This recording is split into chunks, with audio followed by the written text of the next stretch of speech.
Un gladiateur entre dans l'arène sans ennemi devant lui. Le véritable combat se trouve dans son esprit, le doute qui le retient, la peur qui le paralyse, le désir qui le distrait. Il n'a pas besoin d'épée ni de bouclier, il a besoin de fermeté intérieure.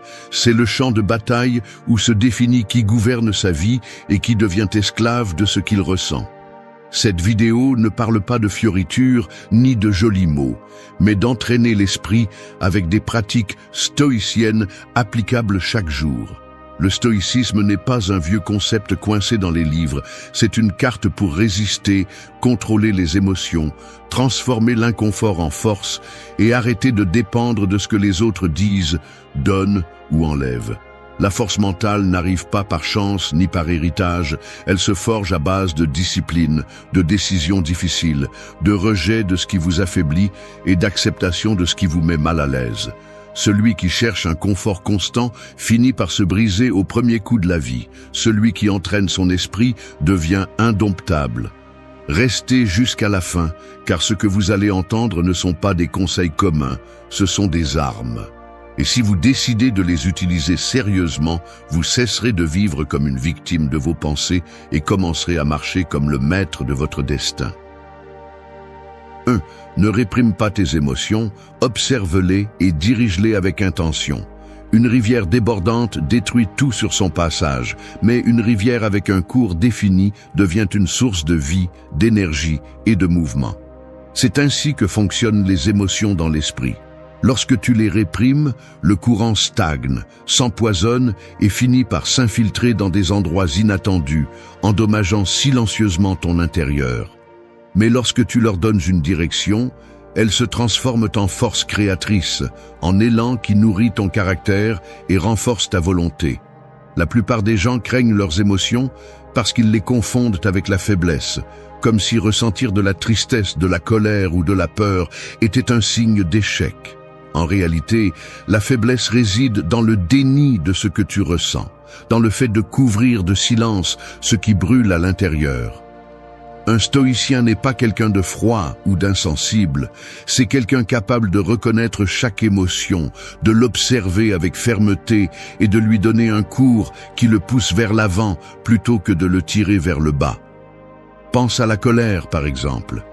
Si tu la réprimes, elle s'accumule jusqu'à ce qu'elle explose au moment le moins opportun, laissant des cicatrices dans tes relations et ta conscience. Si tu la laisses libre sans contrôle, elle devient une violence aveugle qui détruit ce que tu aimes. Mais si tu l'observes, la comprends et la canalises, cette même colère devient une énergie pour établir des limites, pour défendre ce qui t'appartient, pour construire à partir de la force plutôt que de détruire à partir de la fureur. Il en va de même pour la tristesse. Ce n'est pas un ennemi que tu dois faire taire, c'est un maître qui te rappelle ce que tu valorises, ce que tu as perdu, ce que tu as besoin de guérir. Lorsque tu la nies, elle se transforme en apathie et en vide.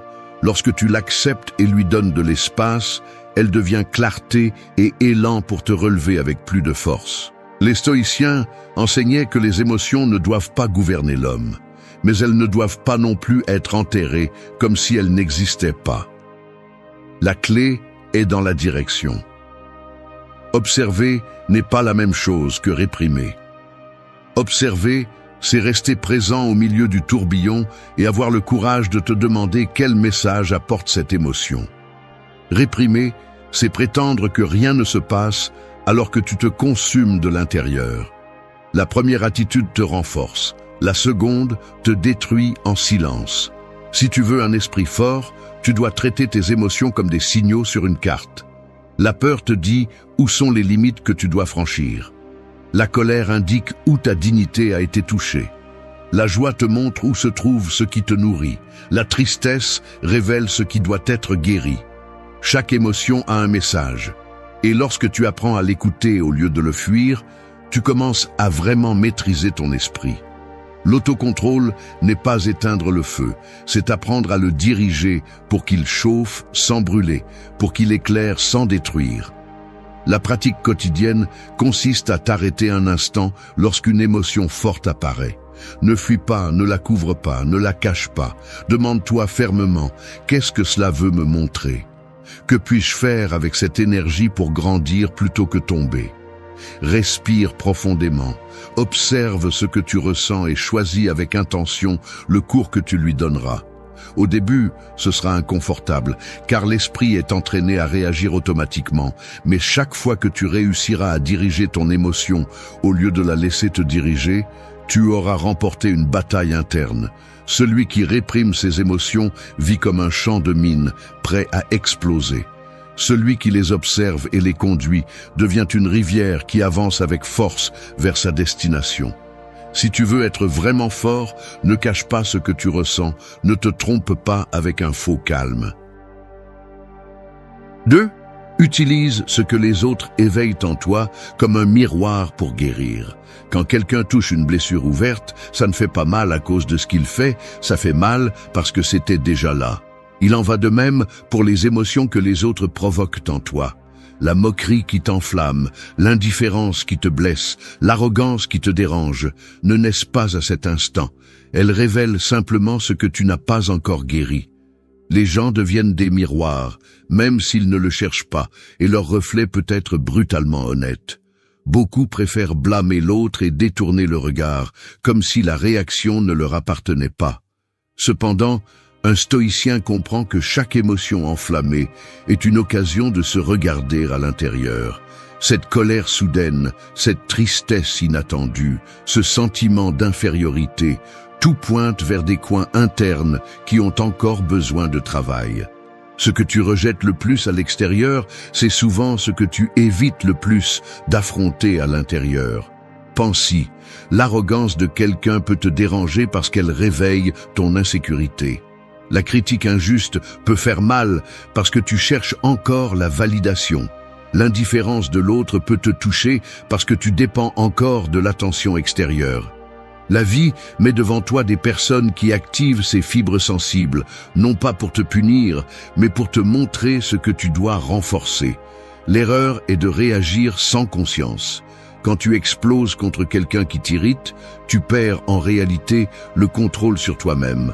Quand tu fuis l'inconfort, tu prolonges la blessure, mais quand tu choisis d'observer, quand tu te demandes « qu'est-ce que cela me révèle sur moi ?», tu transformes la provocation en un entraînement de caractère. C'est ce qui distingue celui qui se laisse emporter de celui qui se forge avec ce qu'il vit. Il ne s'agit pas de justifier ceux qui agissent mal. Les gens peuvent être injustes, blessants ou manipulateurs, et c'est une réalité. Mais ta réaction reste la tienne, et c'est là que réside ton véritable pouvoir. Celui qui te provoque te donne le miroir de ton impatience. Celui qui te fait te sentir petit expose ta dépendance à l'approbation. Celui qui t'ignore t'enseigne combien tu valorises encore la validation externe. Si tu apprends à utiliser chaque miroir, rien de ce que les autres font n'aura le contrôle sur ton intérieur. Guérir signifie accepter que les émotions qui apparaissent sont les tiennes et que les affronter te libère. Chaque insulte peut se transformer en force si tu ne l'utilises pas pour te couler, mais pour renforcer ta dignité. Chaque critique peut devenir une discipline si tu choisis d'apprendre plutôt que de réagir. Chaque trahison peut être la leçon de limite qui te manquait. Si tu ne prends pas la leçon, tu répéteras le cycle. Si tu apprends, tu grandis. L'entraînement stoïcien consiste à tourner la question. Arrête de te demander « pourquoi me fait-il cela ?» et commence à te demander « qu'est-ce que cela éveille en moi et pourquoi ?» Ce changement de perspective est brutal, car il te force à prendre tes responsabilités, mais il est aussi libérateur, car il te rend le contrôle. C'est ainsi que l'inconfort se transforme en maître. Le monde ne cessera pas de te mettre face à des personnes difficiles. Croire que tout l'environnement doit s'adapter à toi est une illusion. Ce que tu peux faire, c'est décider comment utiliser ce que ces personnes éveillent en toi. Celui qui apprend à voir dans le miroir cesse de vivre en réaction constante et commence à vivre en maîtrise consciente. C'est la différence entre un prisonnier émotionnel et quelqu'un qui construit une force mentale. Regarde le reflet en face, même si cela dérange. C'est là que commence vraiment la guérison et tu vas progressivement t'améliorer. 3. Embrasse l'inconfort du changement comme moteur de ton évolution. Le métal ne devient une épée qu'en traversant le feu et en supportant les coups du marteau. Sans chaleur ni coup, il resterait un simple morceau de fer inutile. Il en va de même pour l'esprit.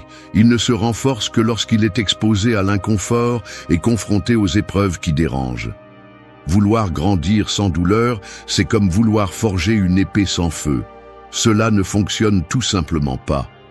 Le changement fait mal parce qu'il brise les schémas, exige des efforts et oblige à abandonner ce qui est connu.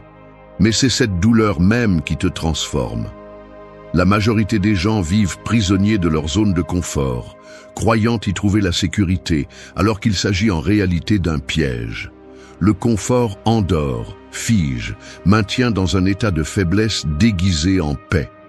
Le jour où la vie frappe fort, ceux qui ont toujours évité l'inconfort tombent au premier choc, car ils n'ont jamais entraîné leur résilience.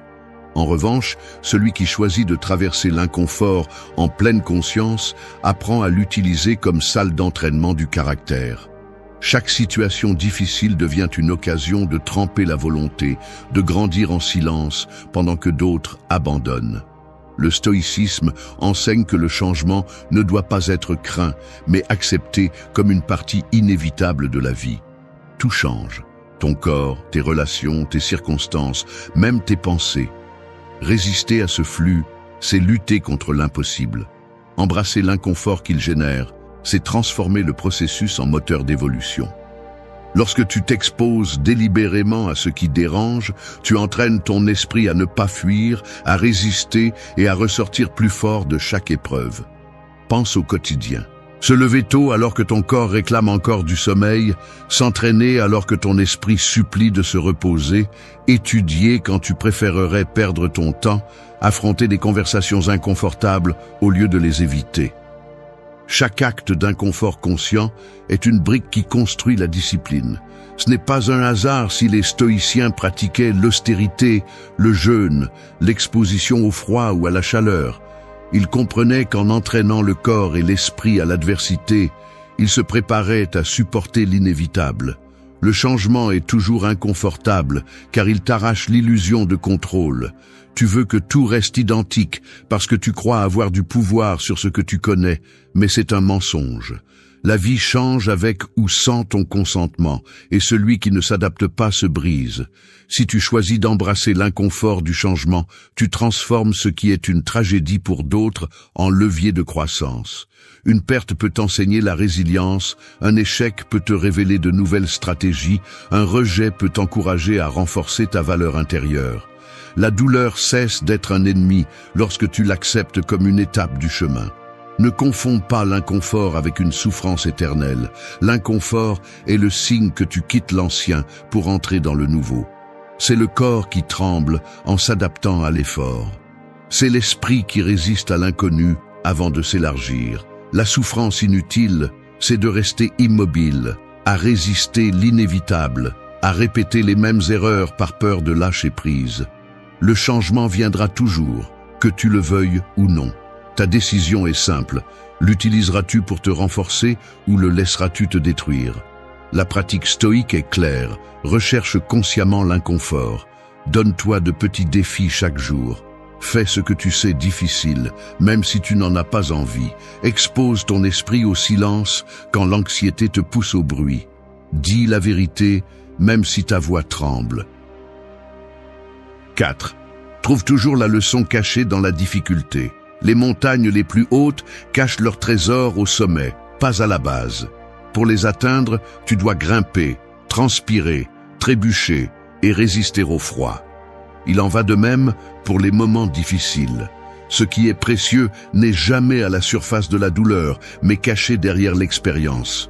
Celui qui ne voit que l'obstacle reste à la base en se plaignant du poids de la montée. Celui qui décide de grimper trouve l'enseignement qui le rend plus fort. La vie ne pardonne pas, elle frappe sans prévenir. Un jour, tu as tout sous contrôle, et le lendemain, ce que tu croyais sûr s'effondre. La réaction commune est de résister, de maudire, de se demander pourquoi. Mais un stoïcien comprend que cette question ne change rien. Ce qui change, c'est de regarder à l'intérieur de soi et de se dire « Qu'est-ce que je peux apprendre de cela ? Qu'est-ce que cette chute me montre que je ne voyais pas avant? Cette question est la différence entre rester brisé ou sortir renouvelé. Les difficultés sont comme des miroirs déformants. Si tu n'as pas de calme, tu ne vois que la souffrance. Si tu développes la conscience, tu vois l'opportunité de croissance qui était cachée. La trahison t'apprend à mettre des limites plus claires. La perte te rappelle combien tout est fragile et combien il est urgent de valoriser le présent. L'échec t'oblige à ajuster ta stratégie et à travailler avec plus de discipline. Même la douleur la plus aiguë apporte une graine de sagesse qui ne germe que si tu as le courage de la chercher. L'erreur la plus courante est de fuir l'apprentissage caché. Beaucoup vivent en répétant les mêmes chutes parce qu'ils ne prennent pas le temps de comprendre. Ils trébuchent sur la même pierre parce qu'ils ne se sont jamais demandé pourquoi elle était sur leur chemin. En revanche, celui qui affronte la difficulté avec un regard stoïcien l'utilise comme un entraînement. Pense à ceux qui ont surmonté des tragédies. Ils ne sont pas devenus forts parce qu'ils ont évité la douleur, mais parce qu'au milieu de celle-ci, ils ont décidé de se demander quelles leçons ils pouvaient tirer de cette obscurité.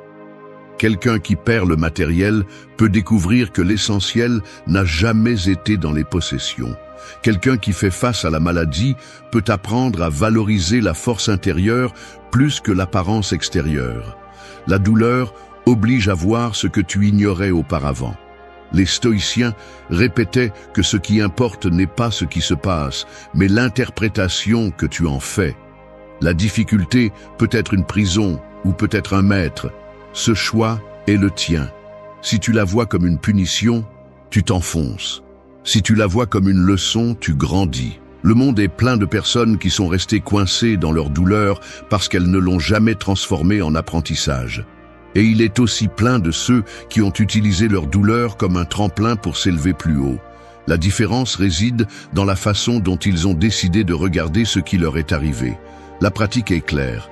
Lorsque tu fais face à quelque chose de dur, ne reste pas dans le « pourquoi moi ». Demande « à quoi cela me sert ?» Cette simple différence de mots change ta posture. Elle te sort de la victime qui se plaint et te place dans le combattant qui cherche du sens.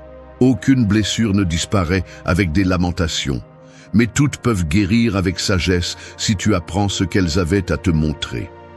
La douleur n'est pas un choix, mais l'enseignement l'est. Et celui qui apprend de chaque difficulté cesse de craindre l'avenir, parce qu'il sait que même dans le pire, il y aura un trésor caché. Tout comme l'or se trouve dans les profondeurs de la terre, les leçons les plus précieuses se trouvent dans les moments les plus durs de ta vie. Tu as juste besoin du courage de creuser, de ne pas fuir et de regarder ce que les autres évitent. C'est là la véritable force, trouver du sens là où les autres ne voient que de la souffrance. 5. Brise la mentalité fixe et cultive une mentalité de croissance. Un arbre qui refuse de se plier au vent finit par se briser. En revanche, celui qui s'adapte, qui se penche sans perdre ses racines, survit à la tempête et continue de grandir. L'esprit fonctionne de la même manière. Si elle est rigide, convaincue qu'elle ne peut pas changer, que ses limites sont immuables, elle devient son pire ennemi. La mentalité fixe est comme une prison invisible qui enferme tes possibilités, te faisant répéter la même vie encore et encore. Pour évoluer, tu as besoin de briser ces murs et d'ouvrir l'espace à une mentalité de croissance, où chaque expérience, chaque erreur et chaque défi se transforment en opportunité. Le problème de la mentalité fixe est qu'elle te fait croire que tu es né avec un plafond que tu ne pourras jamais dépasser. Je ne suis pas bon pour ça. Je ne peux pas changer. C'est comme ça et c'est tout. Des phrases comme celle-ci sont des chaînes déguisées en vérité. Le pire est que plus tu les répètes, plus elles deviennent réelles, car ton esprit obéit à ce que tu lui ordonnes. Le stoïcisme enseigne que nous ne contrôlons pas ce que la vie apporte, mais nous pouvons entraîner la manière dont nous répondons. Et la réponse la plus puissante est celle de celui qui décide de grandir plutôt que de se rendre. Une mentalité de croissance ne nie pas la difficulté, mais comprend que chaque obstacle est un entraînement. Échouer ne signifie pas échouer, cela signifie apprendre ce qui reste à améliorer. Se tromper ne te définit pas, cela t'instruit. Perdre ne te coule pas, cela t'enseigne où tu dois te renforcer. Chaque chute devient un matériau pour construire ton caractère. Les stoïciens ne voyaient pas l'erreur comme une fin, mais comme un maître qui révèle la vérité de ce que tu es et de ce que tu peux encore devenir. Regarde ta propre vie. Combien de fois t'es-tu arrêté par peur de ne pas être à la hauteur? Combien d'opportunités as-tu laissé passer parce que ton esprit murmurait que tu n'y arriverais pas? Cette voix est la mentalité fixe, et si tu ne la défies pas, elle gouverne ton destin. Mais chaque fois que tu choisis de relever le défi, même si ta sécurité tremble, tu cultives la croissance. Lire un livre quand tu préférerais perdre ton temps, entraîner ton corps quand ton esprit cherche des excuses, accepter les critiques sans te défendre pour en apprendre, sont des graines de croissance qui semblent petites, mais qui transforment complètement ton identité. La mentalité fixe cherche le confort et la reconnaissance immédiate. La mentalité de croissance cherche la discipline et l'apprentissage constant. L'une te maintient coincé dans ce que tu connais, l'autre t'ouvre des chemins vers ce que tu n'es pas encore, mais que tu peux devenir. Les grands changements naissent sur ce terrain, dans l'habitude de ne pas abandonner, de ne pas te contenter, d'utiliser l'inconfort comme levier plutôt que comme excuse. La pratique stoïcienne consiste à ne pas te définir par ce que tu ne peux pas, mais parce que tu es prêt à entraîner. Ne dis pas « je ne sais pas me contrôler », dis « j'apprends à me contrôler ». Ne dis pas « je n'ai pas de discipline », dis « je m'entraîne à la discipline chaque jour ». Cette différence change ton identité. Elle te sort de la prison de la fixité et te place dans l'arène de la croissance, où chaque action, aussi petite soit-elle, construit le pouvoir interne.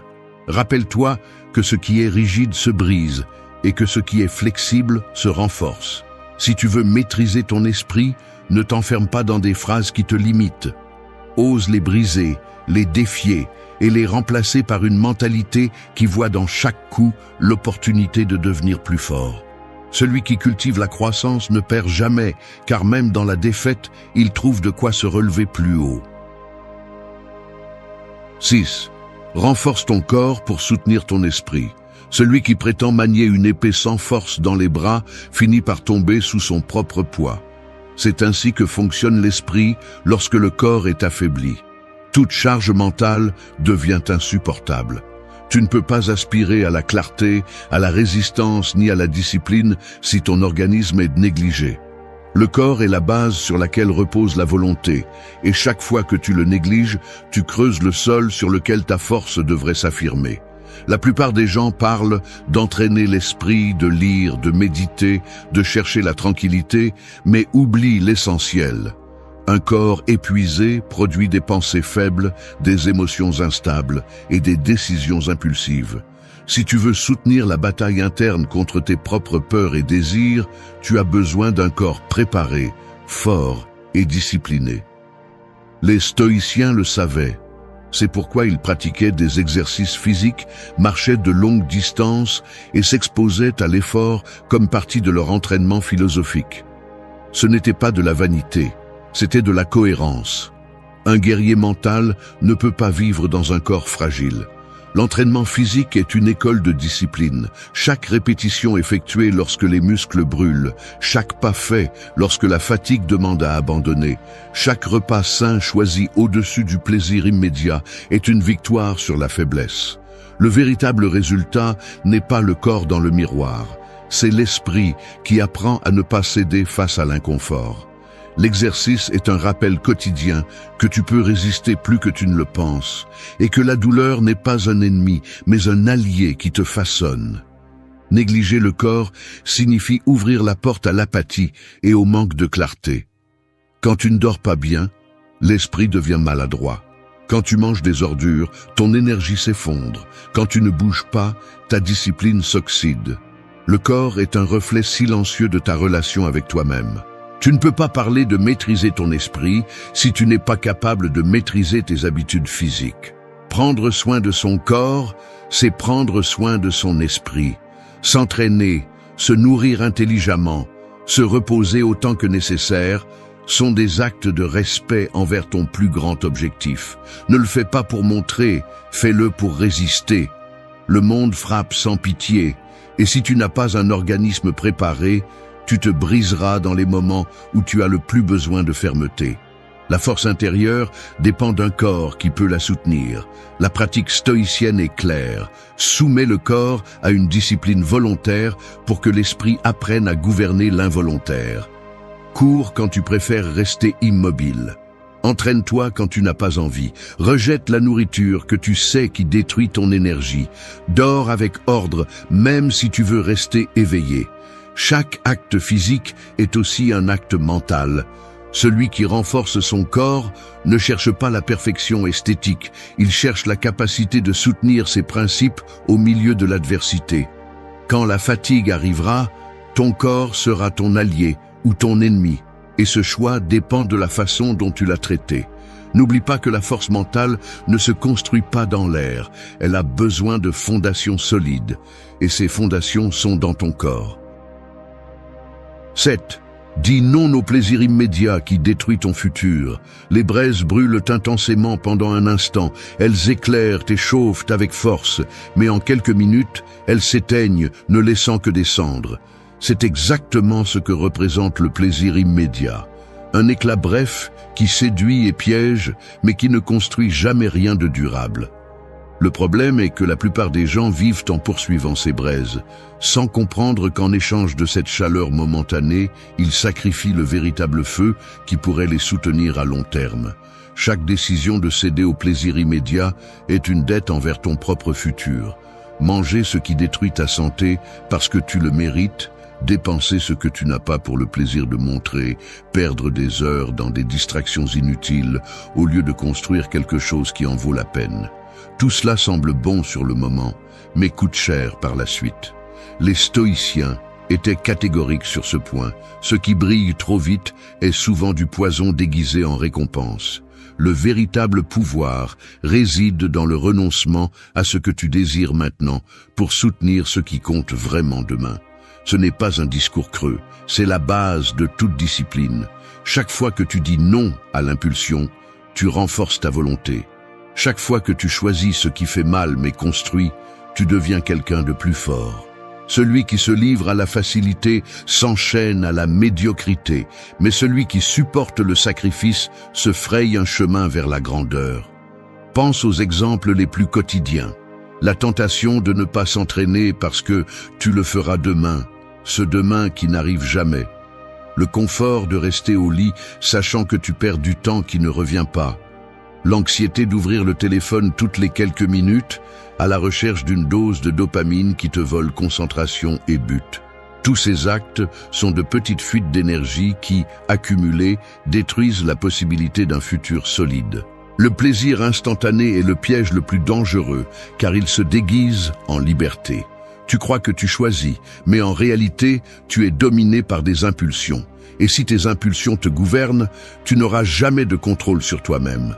Le stoïcisme t'apprend à maîtriser tes désirs, à mettre la raison au-dessus de l'instinct, à te rappeler que la véritable liberté n'est pas de faire ce que tu veux, mais d'avoir le pouvoir de décider ce qui en vaut la peine. Refuser le plaisir immédiat ne signifie pas vivre amèrement ni éliminer la joie. Cela signifie choisir la joie qui construit sur celle qui détruit. Manger avec modération pour maintenir l'énergie au lieu de te gaver et de te sentir vide après. Utiliser le temps pour quelque chose qui te rapproche de tes objectifs, au lieu de le donner à des distractions qui ne laissent rien. Tenir la parole que tu as donnée, même si c'est plus confortable de la briser. Ces petits actes de renoncement sont les briques qui construisent ton futur. La pratique stoïcienne consiste à entraîner l'esprit à résister aux pièges du moment présent. Demande-toi chaque fois qu'un désir te domine, est-ce que cela renforce ou affaiblit? Est-ce que cela me rapproche de ce que je veux ou m'en éloigne? Cette pause consciente est ce qui fait la différence entre celui qui s'asservit à l'impulsion et celui qui se gouverne lui-même. Résister fait mal, mais cette douleur est le prix de la liberté. Celui qui vit pour l'immédiat ne sera jamais maître de son destin. il dépendra toujours de ce qui lui promet une satisfaction rapide. En revanche, celui qui ose dire non, même si cela brûle à l'intérieur, devient l'architecte de sa vie. L'avenir appartient à ceux qui ont la force de renoncer au feu passager pour construire l'incendie qui ne s'éteint jamais. 8. Construis une confiance inébranlable avec discipline et cohérence. La pierre la plus solide ne se forme pas d'un seul coup, mais à travers des milliers d'années de pression constante qui la durcissent jusqu'à la rendre inébranlable. La confiance en soi se construit de la même manière, à travers une discipline quotidienne et une cohérence dans chaque décision. Elle ne surgit pas de phrases inspirantes ni d'illusions momentanées, mais du travail silencieux d'accomplir ce que tu te promets. Chaque action accomplie est une brique qui renforce ta sécurité. Chaque excuse acceptée est une fissure qui affaiblit ta structure. Vouloir te sentir sûr de toi sans le démontrer dans ton comportement est comme espérer la force dans un mur plein de fissures. La confiance ne se feint pas, elle se gagne. Et ton esprit le sait. Chaque fois que tu te trompes, il enregistre l'incohérence. Chaque fois que tu accomplis, il renforce la certitude que tu peux te faire confiance.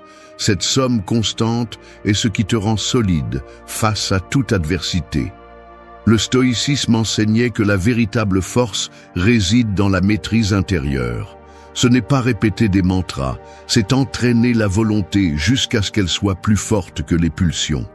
La confiance ne vient pas de l'extérieur, elle ne dépend pas de ce que les autres pensent de toi. Elle naît lorsque ton intérieur reconnaît que tu as été loyal envers tes décisions. Cette loyauté s'entraîne comme un muscle avec la constance de petits actes qui semblent insignifiants, mais qui, accumulés, créent un caractère impossible à briser. L'incohérence, en revanche, est le poison silencieux. Tu dis que tu commenceras demain et tu ne le fais pas. Tu te promets de changer une habitude et tu la romps à la première difficulté. Tu décides de travailler sur quelque chose d'important et tu le reportes sans raison.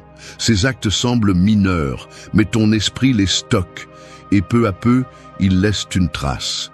Tu cesses de te faire confiance. Ce n'est pas la vie qui te retire la sécurité, c'est toi qui mines tes propres fondations par manque de discipline. La véritable confiance n'a pas besoin de s'exhiber. Elle se perçoit dans ta façon de parler, dans le calme avec lequel tu soutiens ton regard, dans la fermeté de tes décisions.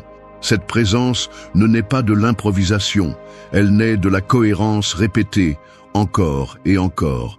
La discipline est la preuve quotidienne que tu as le contrôle. La cohérence est le lien qui unit tes pensées, tes paroles et tes actes. Lorsque ces trois éléments coïncident, la confiance cesse d'être fragile et devient un bouclier indestructible. Pense à n'importe quel moment où tu as dû faire un pas difficile. Ce qui t'a soutenu n'était pas un discours, c'était le souvenir d'avoir accompli auparavant, de t'être exigé quand il n'y avait pas de motivation, d'avoir résisté à la tentation d'abandonner. La pratique est claire. Commence par accomplir le minimum, mais accomplis-le toujours. Si tu dis que tu t'entraîneras, entraîne-toi. Si tu décides de te lever tôt, lève-toi. Si tu promets de ne pas répéter une erreur, sois ferme. Chaque acte accompli est un vote de confiance que tu te donnes à toi-même. Et quand tu échoues, ne le cache pas, reconnais-le et reviens sur le chemin immédiatement. C'est aussi de la discipline. Ne pas laisser un faux pas se transformer en abandon. La confiance inébranlable ne se fabrique pas avec des mots, elle se construit avec des actes. C'est la sécurité de regarder en arrière et de voir une ligne droite de cohérence. C'est savoir que ta parole pèse parce que tu la tiens, même si personne ne te regarde.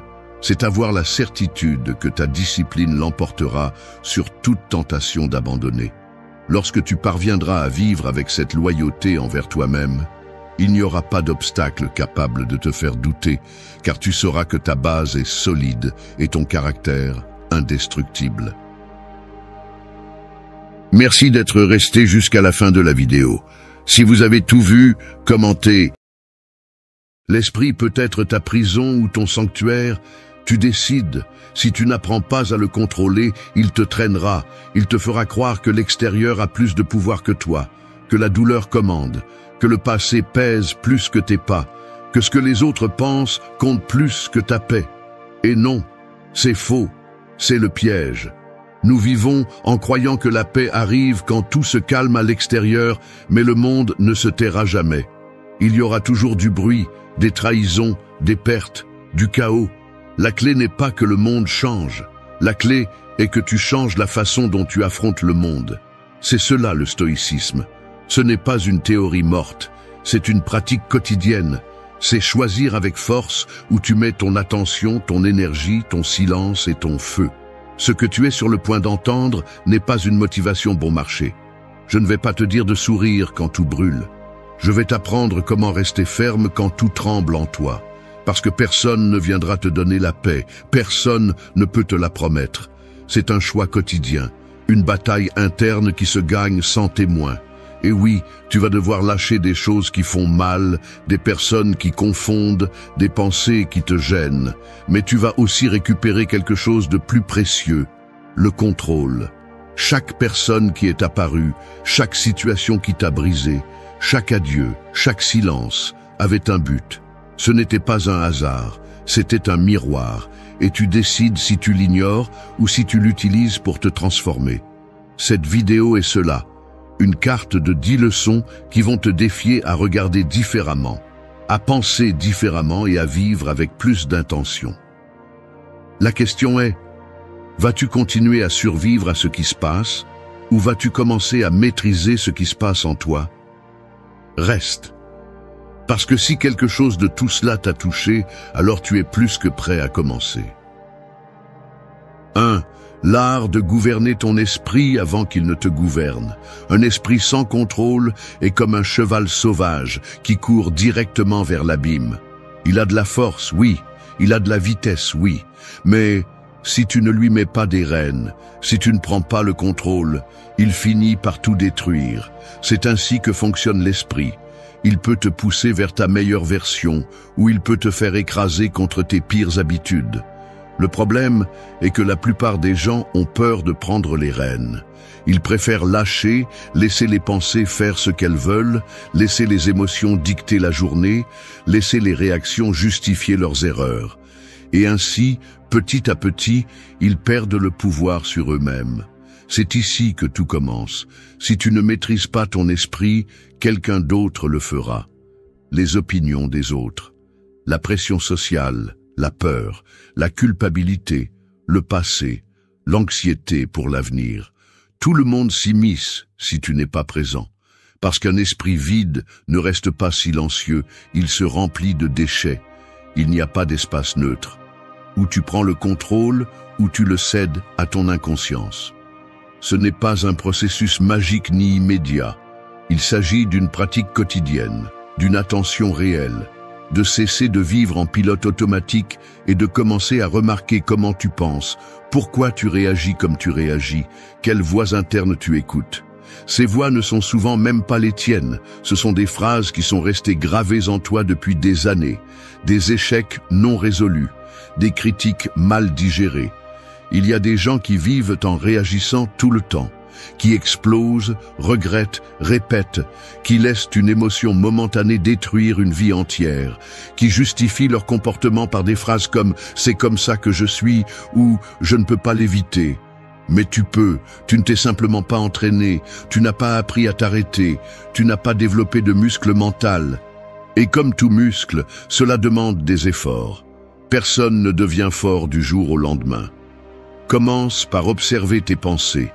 Ne pas te battre avec elles, mais ne pas non plus les embrasser toutes. Demande-toi d'où elles viennent, si elles t'aident, si elles te freinent, si elles te font agir comme la personne que tu veux vraiment être.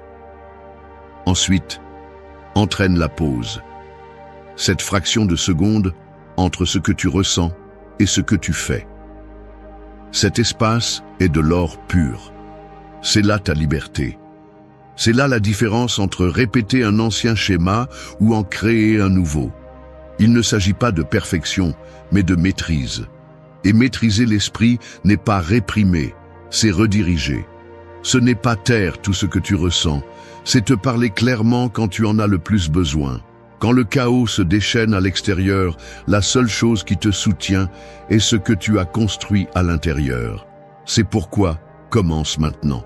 Parce que si ton esprit ne t'appartient pas, tu n'as rien. Sans contrôle interne, tout pouvoir externe est une illusion. Sans clarté mentale, chaque pas devient plus confus. Et tu n'es pas ici pour vivre dans la confusion. Tu es ici pour te gouverner. Commence par l'intérieur. C'est là que commence la véritable force qui t'accompagnera. 2. La sérénité d'accepter ce qui n'a jamais été entre tes mains. S'accrocher à l'incontrôlable est comme essayer d'arrêter le vent avec les mains. Plus tu serres, plus il te frappe fort. Tu t'épuises, tu te frustres, tu te brises. Et le pire, c'est que tu restes tout aussi vide.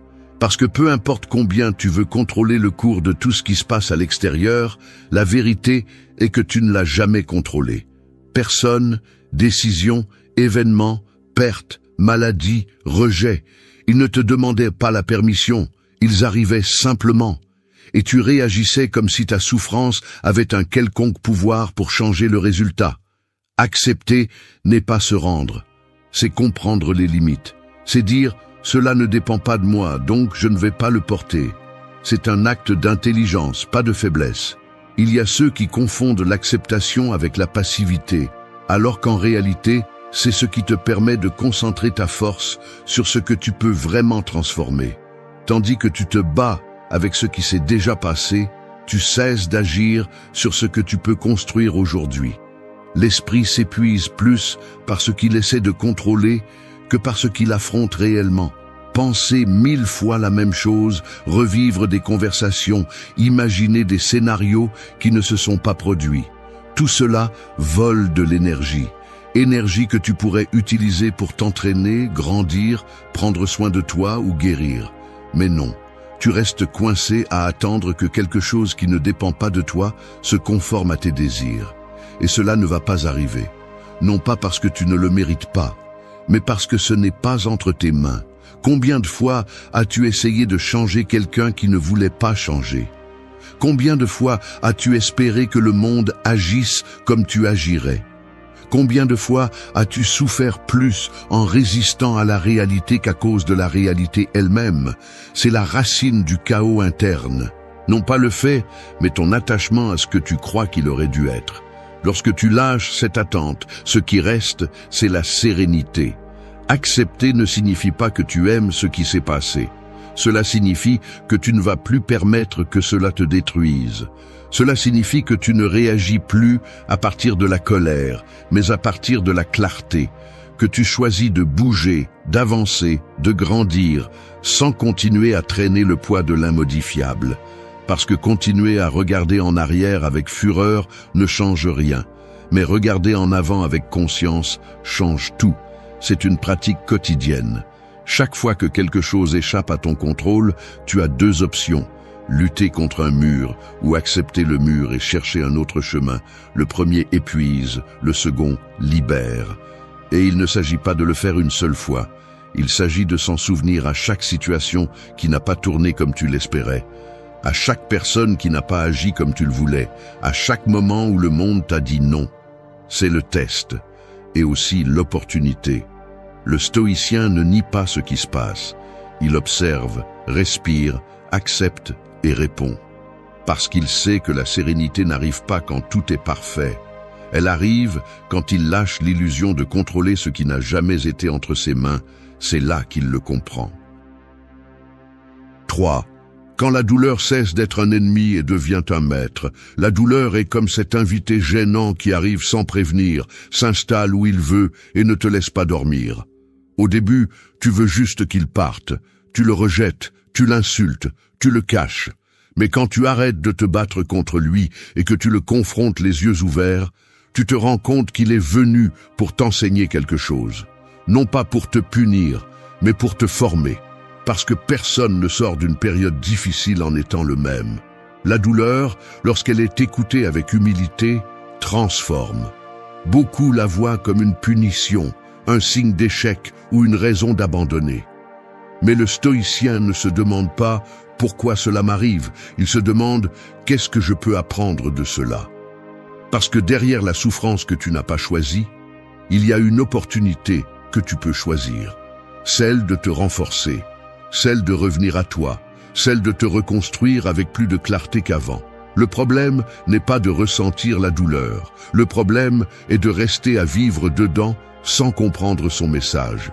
La douleur émotionnelle ne se guérit pas en la cachant. Elle se guérit en la traversant, en la nommant, en la comprenant, en te permettant de la traiter sans la transformer en identité. Tu n'es pas ta blessure.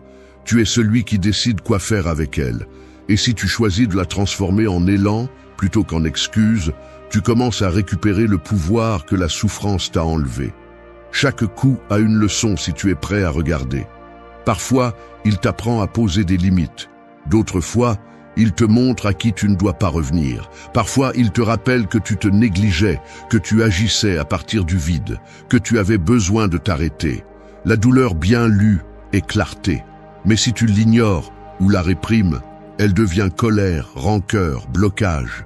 Et c'est là qu'elle devient dangereuse, parce qu'elle te déconnecte non seulement des autres, mais aussi de toi-même. Il ne s'agit pas de romantiser la souffrance, mais de comprendre sa fonction. La douleur n'est pas l'ennemi, c'est le messager. Et le stoïcisme ne te dit pas de ne pas ressentir, il te dit de ressentir avec courage, de te permettre de tomber, mais pas de rester en bas.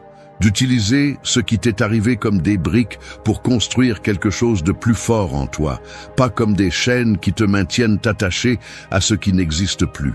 Quand tu changes la façon dont tu te relates à la douleur, tu changes aussi la façon dont tu marches dans la vie. Tu ne fuis plus l'inconfort, tu le confrontes. Tu ne réagis plus avec désespoir, tu réponds avec direction. Tu n'as plus besoin que tout soit facile. Tu as juste besoin que ce soit réel. Parce que tu sais que tout ce qui a de la valeur ne naît pas dans le confort. Certaines des meilleures versions de toi-même émergent après t'être brisé et t'être reconstruit. Et ainsi, la douleur cesse d'être une ombre pour devenir lumière. Elle cesse de te paralyser pour te stimuler. Elle cesse de te dominer pour devenir ton allié. Parce que tu n'es pas venu dans ce monde pour éviter tout ce qui fait mal. Tu es venu pour le transformer en la force qui te rend imbattable. 4. Le piège invisible de la comparaison et comment s'en libérer. Te comparer aux autres, c'est comme courir un marathon en regardant du coin de l'œil la voie à côté. Tu te distrais, tu trébuches et tu finis par perdre le rythme. Peu importe ta force, si tu regardes sur le côté au lieu de te concentrer sur ton propre pas, tu finis par t'épuiser. La comparaison, c'est ça, une usure silencieuse qui t'empêche d'avancer en paix. Ce qui semble être de l'admiration est souvent de la frustration déguisée. Et ce qui semble être de la motivation est en réalité une pression auto-imposée. Tout le monde le fait. Regardez la vie des autres, les corps des autres, les réalisations des autres. Et à chaque coup d'œil, une exigence naît. Tu dois être plus, avoir plus, montrer plus. Mais personne ne se demande si ce que tu envies te correspond vraiment. Si ce chemin, cette vitesse, ce style de vie est pour toi. Il ne s'agit pas de renoncer à la croissance, mais d'arrêter de la mesurer avec des règles qui ne sont pas les tiennes. Parce que lorsque tu vis selon les normes de quelqu'un d'autre, même ton succès te semble étranger. La comparaison ne détruit pas seulement l'estime de soi. Elle te déconnecte. Elle t'empêche de voir clairement tes propres progrès. Elle te fait te sentir insuffisant même lorsque tu grandis. Elle te fait douter de ce que tu as déjà accompli, simplement parce que quelqu'un d'autre l'a fait avant toi ou de manière plus bruyante. Et c'est un piège, parce qu'il n'y a pas qu'une seule façon de grandir. Il n'y a pas qu'une seule ligne d'arrivée. Ce qui compte, ce n'est pas la vitesse à laquelle tu vas, mais si tu vas dans la direction que tu désires vraiment. Beaucoup se punissent parce qu'ils n'ont pas ce que les autres montrent. Mais ce que tu vois chez les autres, c'est une vitrine, pas toute l'histoire. Tu ne sais pas ce que ça a coûté, ce qui a été perdu, ce qui est fin. Te comparer, c'est comme regarder une photo retouchée et croire que c'est la vérité. Et vivre ainsi ne génère que de l'anxiété. Parce qu'il y aura toujours quelqu'un avec plus, avec quelque chose de différent, avec quelque chose qui semble meilleur. Si ta paix dépend de battre tout le monde, tu ne te reposeras jamais. Le stoïcisme enseigne à regarder en soi, à reconnaître ses propres progrès sans avoir besoin de rivaliser avec ceux des autres, à comprendre que ton seul véritable adversaire est la version de toi qui est restée stagnante. L'objectif est de te surpasser, pas de les surpasser, à faire silence, à observer tes progrès avec honnêteté, à être reconnaissant pour ce que tu as déjà tout en travaillant pour ce que tu désires. Te libérer de ce piège commence lorsque tu arrêtes de mesurer ta valeur avec une règle étrangère, lorsque tu choisis d'avancer même si personne ne le voit, lorsque tu reconnais que ton chemin est sacré précisément parce qu'il est à toi. Il n'a pas besoin d'applaudissements, il a besoin d'engagement. Et tu n'as pas besoin de te démarquer de tous, tu as besoin d'être en paix avec toi-même. Te comparer, c'est vivre en guerre. T'accepter, c'est commencer à construire. Pas à partir de l'ego, mais à partir de l'authenticité. Pas à partir de l'urgence, mais à partir de la clarté.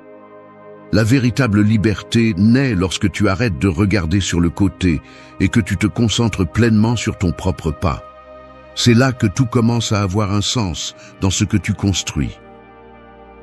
5. Lâcher avec amour, la force de laisser aller sans te perdre. Tenir quelque chose qui est déjà cassé est comme porter de l'eau dans les mains. Peu importe la force que tu y mets, elle s'échappe. Il en va de même pour les personnes, les étapes ou les situations qui ont déjà accompli leur cycle. Essayer de les retenir t'épuise. Lutter contre le détachement ne fait que te maintenir attaché à ce qui n'est plus vivant. Mais lâcher prise n'est pas renoncer. Ce n'est pas une faiblesse, c'est comprendre que parfois, pour te préserver, tu as besoin de laisser aller ce qui ne te correspond pas. Cesser de s'accrocher avec amour ne signifie pas que cela n'a pas fait mal. Cela signifie que tu as décidé de ne pas haïr, qu'au lieu de t'accrocher au ressentiment, tu choisis de conclure avec dignité, que tu n'as pas besoin de couler l'autre pour t'élever. Parce que lorsque tu traînes des culpabilités ou des histoires qui n'avancent plus, celui qui s'arrête le plus, c'est toi. Et ton énergie, qui pourrait être en train de construire quelque chose de nouveau, est consommée à revivre ce qui ne peut plus être changé. L'attachement est un piège émotionnel. Il te fait croire que sans cela tu ne peux pas, que si tu lâches, tu te retrouves vide, que si tu laisses aller, tu perds une partie de ton identité. Mais ce qui te définit n'est pas ce que tu conserves, mais ce que tu es capable de lâcher quand tu sais que cela n'ajoute plus rien. Et cela demande du courage. Parce que laisser aller n'est pas disparaître du jour au lendemain. C'est un processus interne. C'est d'abord lâcher prise dans l'esprit, puis dans le cœur, et ensuite dans les actes. Beaucoup confondent l'amour avec l'endurance. Mais aimer, c'est aussi savoir quand il est temps de fermer des cycles, de donner de l'espace, de se respecter soi-même. Tout ce qui commence bien ne finit pas toujours bien, et tout ce qui fait mal n'est pas destiné à rester. Quand tu choisis de rester là où tu ne grandis plus, tu commences à te trahir. Quand tu t'accroches à une histoire qui t'épuise déjà, tu arrêtes d'écrire celle qui t'attend. Lâcher avec amour, c'est remercier ce qui a été vécu sans permettre que ce qui a été vécu t'arrête. C'est dire, tu as fait partie de mon chemin, mais tu n'es pas mon destin. C'est libérer sans rancune. Et cela ne se fait pas à partir de la colère, mais à partir de la compréhension. Comprendre que tout ce qui entre dans ta vie a un but, mais que tout n'est pas destiné à rester. Certaines personnes sont des leçons, d'autres des impulsions, d'autres des épreuves. Et toutes, à un moment donné, font partie de ton évolution.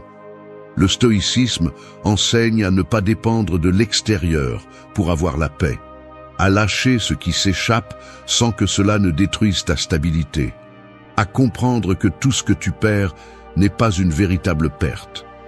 Parfois, c'est de l'espace qui s'ouvre, c'est de la clarté qui arrive, c'est de la force qui se récupère. Quand tu lâches avec amour, tu te libères sans t'empoisonner. Et cela, c'est du pouvoir, parce que tu n'es plus attaché par nécessité, tu choisis à partir de la conscience. 6. Ton refuge intérieur, le lieu sacré que personne ne peut te prendre. Vivre sans refuge intérieur, c'est comme marcher sous l'orage sans toit, sans abri, sans direction. Chaque critique devient un coup, chaque problème, une menace, chaque personne difficile, un voleur d'énergie. Tu n'as pas de protection, tout t'affecte, tout te bouleverse. Et le pire, c'est que tu t'habitues à vivre à la merci des éléments émotionnels, en pensant que cette vulnérabilité est normale. Mais ce n'est pas le cas. La véritable force naît lorsque tu construis en toi un espace auquel personne ne peut accéder sans ta permission. Ce refuge ne s'achète pas, ne s'improvise pas, ne se transmet pas. Il se crée avec de petites décisions quotidiennes, quand tu choisis de te respecter même lorsque les autres ne le font pas, quand tu décides de stopper le bruit extérieur et de vraiment t'écouter, quand tu commences à prendre soin de toi comme tu prenais soin de tout le monde, sauf de toi. Ce lieu se construit avec des actes, des limites, des pauses, de l'honnêteté. Il y a ceux qui vivent en attendant que quelqu'un d'autre leur donne ce refuge. Un partenaire, un ami, une famille, une figure extérieure qui les protège de tout. Mais quand le refuge dépend de quelqu'un d'autre, n'importe quelle absence le fait s'effondrer. Et là, tu te sens à nouveau perdu. C'est pourquoi le refuge le plus sûr est celui que tu construis à l'intérieur, celui qui ne dépend pas de l'humeur émotionnelle de personne, celui qui tient le coup même quand tout semble instable à l'extérieur. Le stoïcien comprend cela. C'est pourquoi il cultive son monde intérieur. C'est pourquoi il n'a pas besoin d'approbation constante ni de validation extérieure. Parce que sa base est solide. Il ne vit pas en cherchant à échapper. Il vit en sachant qu'il a en lui tout ce dont il a besoin pour faire face à ce qui vient. Non pas parce que tout va bien, mais parce qu'il est en paix avec ce qu'il est, avec ce qu'il décide, avec ce qu'il ressent. Cet espace intérieur n'est pas de l'isolement, c'est de la clarté. Ce n'est pas de la froideur, c'est de la maturité. C'est avoir un endroit où retourner quand le monde pousse, quand les choses ne se passent pas comme prévu, quand les émotions menacent de déborder. Là, tu peux respirer, penser, comprendre. Et de là, tu peux agir avec sérénité, sans te laisser emporter par la tempête du moment. Construire ton refuge implique de renoncer à l'idée que tout doit s'adapter pour que tu te sentes bien. Cela implique de faire la paix avec ton histoire, tes erreurs, tes blessures. Cela implique de te regarder sans te juger, mais aussi sans te mentir. C'est un processus profond, mais nécessaire, parce que le jour où tout sera secoué, ce refuge sera la seule chose qui te maintiendra debout. Et il ne s'agit pas de t'enfermer, il s'agit de protéger ce qui a le plus de valeur, ton énergie, ton calme, ton focus. Tout le monde ne mérite pas d'entrer dans cet espace. Tout ce que tu entends ne mérite pas ta réponse. Tout ce qui se passe ne mérite pas ton angoisse. Savoir filtrer, savoir fermer, savoir prendre soin de toi, c'est la sagesse en action. Cet endroit en toi est ton plus grand trésor. Et si tu le renforces, rien ni personne ne pourra te briser complètement. Parce que peu importe ce que tu perds, si ton refuge intérieur est intact, tu auras toujours un endroit d'où recommencer. 7. Ce que disent les autres parle d'eux, pas de toi. La bouche d'autrui est comme un miroir brisé. Elle reflète, mais déforme. Elle parle, mais ne dit pas toujours la vérité. Et pourtant, beaucoup vivent en fonction de ce que ces voix projettent. Ils marchent avec peur d'être jugés, ils agissent en cherchant l'approbation, ils s'arrêtent chaque fois que quelqu'un donne son avis avec dureté, comme si la valeur personnelle était définie par l'écho que les autres font de vos décisions. Mais ce n'est pas le cas, ce ne l'a jamais été. Ce que les autres disent de toi en dit plus sur eux que sur toi. Et si tu n'apprends pas à séparer cela, tu vas vivre prisonnier d'un reflet qui ne t'appartient même pas. La plupart des gens parlent à partir de leurs propres blessures, leurs frustrations, leur vision limitée du monde. Ils critiquent ce qu'ils ne comprennent pas, attaquent ce qui les dérange, minimisent ce qui les confronte. Si tu réussis, ils disent que tu as eu de la chance. Si tu échoues, ils disent que tu l'as mérité. Si tu t'éloignes, ils t'accusent d'être égoïste. Si tu restes, ils exigent plus de ce qu'ils donnent. Et au milieu de tout cela, c'est toi, essayant de t'adapter à une narration qui n'a jamais été la tienne. Vouloir plaire à tout le monde est le chemin le plus rapide vers la perte d'identité. Parce que pour plaire à certains, tu vas devoir te trahir toi-même. Tu vas devoir te taire ce que tu penses, faire ce que tu ne veux pas, feindre ce que tu ne ressens pas. et cela pèse. Apprendre à lâcher l'opinion d'autrui ne signifie pas devenir indifférent, cela signifie devenir libre. Cela signifie que tu peux écouter sans assumer, que tu peux recevoir une critique et te demander si elle est vraie sans la laisser te définir. Tout le monde n'a pas la capacité de te voir de manière complète. Certains ne verront que la partie qu'ils aiment souligner, d'autres projettent leurs insécurités sur toi. Certains voudront te voir petit pour ne pas se sentir moins. D'autres seront mal à l'aise avec ta croissance parce qu'elle leur rappelle ce qu'ils n'ont pas osé faire. Et cela n'a rien à voir avec toi. Tu n'es pas ici pour porter les miroirs brisés de personne. Chaque fois que quelqu'un parle de toi, rappelle-toi de te demander « Cette voix me connaît-elle vraiment ? Cette opinion vient-elle du respect ou du jugement ? Cette critique me construit-elle ou me limite-t-elle ? Et si elle n'ajoute rien, ne l'emporte pas avec toi. Parce que ton esprit est un espace sacré, pas une décharge émotionnelle où n'importe qui peut venir déposer ses insécurités. Quand tu comprends cela, tu respires différemment. Tu arrêtes d'expliquer chaque pas. Tu arrêtes de justifier chaque changement. Tu arrêtes de chercher la permission d'être qui tu es. Parce que celui qui est en paix avec son essence n'a plus besoin d'approbation pour soutenir sa présence. Ce que disent les autres devient un bruit de fond.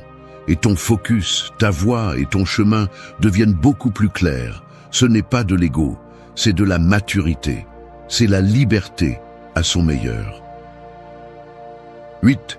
La simplicité comme porte vers la clarté et la paix. Accumuler sans sens est comme remplir un sac à dos pour traverser un désert.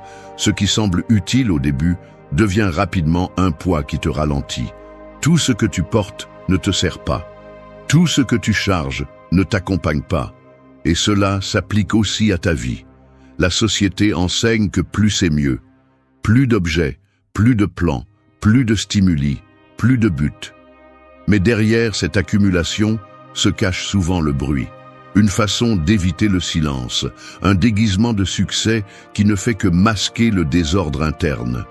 La simplicité n'est pas la pauvreté, c'est la concentration. C'est savoir distinguer l'essentiel de l'accessoire. C'est apprendre à garder ce qui ajoute, sans craindre de lâcher ce qui est superflu. Nous vivons à une époque où la complexité est valorisée, l'immédiateté est recherchée et la simplicité est sous-estimée. Mais c'est justement dans la simplicité que réside le pouvoir, parce que la simplicité éclaire. Elle élimine l'excès, elle illumine ce qui compte. Le stoïcien ne cherche pas à vivre plein de choses, il cherche à vivre plein de sens. C'est pourquoi sa vie ne tourne pas autour du matériel, mais de l'essentiel. Il n'a pas besoin d'ornements pour se sentir complet. Il n'a pas besoin de prouver pour valider sa valeur. Il trouve dans le minimum suffisant. Et à partir de là, il vit avec une paix qui ne dépend pas de la reconnaissance externe, mais de la cohérence interne. La simplicité commence par une décision. Ce n'est pas avoir moins par obligation, mais par conscience. Ce n'est pas faire peu, mais faire ce qui est nécessaire. Ce n'est pas parler moins, c'est dire seulement ce qui compte. Ce n'est pas éliminer les émotions, c'est arrêter de dramatiser ce qui ne mérite pas tant d'énergie. C'est regarder ta journée et te demander ce qui apporte vraiment de la valeur, ce qui te connecte, ce qui t'élève, ce qui te centre. Et commencer à éliminer ce qui ne fait qu'occuper de l'espace. Une vie simple n'est pas ennuyeuse, elle est stable. Et la stabilité émotionnelle n'est pas obtenue en accumulant des stimuli, mais en ordonnant des priorités. Lorsque tu choisis la simplicité, tu récupères du temps, de l'attention et de l'énergie. Tu arrêtes de te diviser entre 1000 choses. Tu arrêtes de courir sans savoir pourquoi. Tu arrêtes de consommer par anxiété. Tu commences à bouger avec plus d'intention, à penser avec plus de clarté, à agir avec plus de fermeté. Beaucoup craignent le vide que laisse la simplicité, mais ils ne comprennent pas que ce vide se transforme en espace. Et cet espace est celui qui permet à quelque chose de nouveau, quelque chose de plus vrai, d'apparaître. Le bruit confond, la simplicité éclaire. Tu n'as pas besoin d'une vie pleine, tu as besoin d'une vie épanouie. Et pour cela, il faut souvent s'arrêter, regarder autour de soi et faire de la place. Non pas pour perdre, mais pour te retrouver. Parce que la paix ne se trouve pas parmi plus de choses, elle se trouve parmi moins de distractions, parmi moins de pression, parmi moins de dépendance. Et cela, bien que cela ne brille pas à l'extérieur, libère à l'intérieur. C'est la richesse qui ne se voit pas, mais se ressent. Et une fois que tu la connais, tu ne veux plus jamais vivre chargé. 9. Le pouvoir de se taire lorsque le bruit cherche à t'entraîner. Répondre à tout ce qui te provoque, c'est comme te jeter dans la boue chaque fois que quelqu'un te lance de la terre. Tu finis sale, épuisé, perdant le cap. Le silence, bien utilisé, n'est pas une faiblesse, c'est une maîtrise. Tout ne mérite pas ta voix, tout ne mérite pas ton énergie. Se taire n'est pas ignorer, c'est choisir dans quelle bataille il vaut la peine de dépenser des mots et dans lesquels il convient de garder la force. Parce que si chaque fois que quelqu'un te pousse, tu réagis, tu ne seras jamais en contrôle. Tu seras une marionnette émotionnelle manipulée par le bruit externe. Beaucoup croient que parler toujours est une forme de courage. Mais il y a plus de courage en celui qui peut regarder une provocation en face et ne pas céder. En celui qui écoute une offense et ne se décompose pas. En celui qui sait que parfois le silence en dit plus, parce qu'il ne cherche pas à gagner la discussion, il cherche à conserver la paix. Et ce n'est pas de la lâcheté, c'est de la sagesse. Le monde est plein de bruit. Opinions, plaintes, critiques, cris déguisés en arguments. Et plus tu participes à ce bruit, plus tu te perds de toi. Parce que parler par impulsion est facile. Ce qui est difficile, c'est de s'arrêter, de respirer, d'observer et de choisir si c'est vraiment nécessaire de dire quelque chose. Ou si peut-être cette fois, la chose la plus forte que tu peux faire est de te taire. Se taire ne signifie pas permettre des abus. Cela signifie reconnaître qu'en parler ne change rien, quand cela ne fait qu'alimenter un feu inutile. C'est savoir que tout le monde ne mérite pas une explication, que tout le monde ne comprend pas ton langage, que tout le monde n'est pas prêt à écouter ce que tu as construit avec effort à l'intérieur de toi. Et alors, tu te réserves, non pas pour te cacher, mais pour te protéger. Le stoïcien valorise le silence comme un outil de pouvoir, non pas par orgueil, mais par concentration. Parce que quand tu sais que ta paix est plus importante que d'avoir raison, l'orgueil perd de sa force. Il y a des moments où le meilleur acte de force est de ne pas répondre, où le silence pose des limites plus claires que les mots, où regarder fermement et garder la voix montre plus d'équilibre que n'importe quel argument. Ce silence n'est pas vide, il est plein d'intention. C'est un mur contre ce qui essaie de t'entraîner. C'est un bouclier contre ceux qui cherchent à te vider. C'est une déclaration que tu choisis comment agir, pas les autres. Il ne s'agit pas de devenir froid, il s'agit d'être stratégique, de comprendre que ton énergie est limitée, que tu ne peux pas combattre toutes les guerres, que tu ne peux pas corriger tous les mensonges, que tu n'as pas besoin de prouver qui tu es à celui qui a déjà décidé de ne pas te voir. Et là, à ce point, le silence devient ton meilleur allié. Se taire n'est pas céder, c'est se renforcer sans s'exposer, c'est regarder depuis le sommet comment le bruit essaie de t'atteindre et n'y parvient pas. Parce que ton centre est solide, parce que ta tranquillité n'est pas à vendre, parce que ta voix ne se prête pas au chaos. C'est là le véritable pouvoir, celui qui s'exerce sans crier, celui qui s'impose sans parler. 10. Passager dans le monde, timonier de ton âme. Vivre sans direction, c'est comme monter à bord d'un bateau sans gouvernail. Le vent décide, la marée pousse, et tu flottes simplement. Les jours passent, les années passent, et tu continues sans direction, espérant que quelque chose change de lui-même, que la vie t'emmène quelque part de mieux. Mais la vie ne guide pas, elle offre seulement des chemins. Celui qui ne prend pas le contrôle finit par vivre selon le scénario des autres, pris dans un rythme qu'il n'a pas choisi et renonçant, sans le savoir, à sa propre voie. Tu es un passager dans ce monde. Le temps ne s'arrête pour personne. Les saisons changent, les gens vont et viennent, les circonstances se transforment. Mais au milieu de ce transit constant, tu as un endroit où tu peux décider. En toi se trouve le gouvernail. Ce centre qui, si tu le prends fermement, te permet de te déplacer avec clarté au milieu du chaos. Celui qui n'évite pas les tempêtes, mais qui t'empêche de sombrer en elles. Beaucoup se perdent parce qu'ils confondent le mouvement avec le sens. Ils restent occupés, pleins de plans, de bruit, d'obligations, mais ils ne savent pas pourquoi ils font ce qu'ils font. Ils se lèvent sans but, agissent par inertie, réagissent au lieu de choisir. Et ainsi, la vie devient une répétition de jours vides, où l'âme s'éteint peu à peu sans que personne ne le remarque. L'âme ne s'impose pas avec force, elle se dirige avec sagesse. Et cette sagesse naît du silence, de la réflexion, du courage, de te remettre en question. Est-ce que je vis comme je le souhaite ou est-ce que je survis simplement ? Est-ce que je construis quelque chose de réel ou est-ce que je me contente de répondre aux attentes ?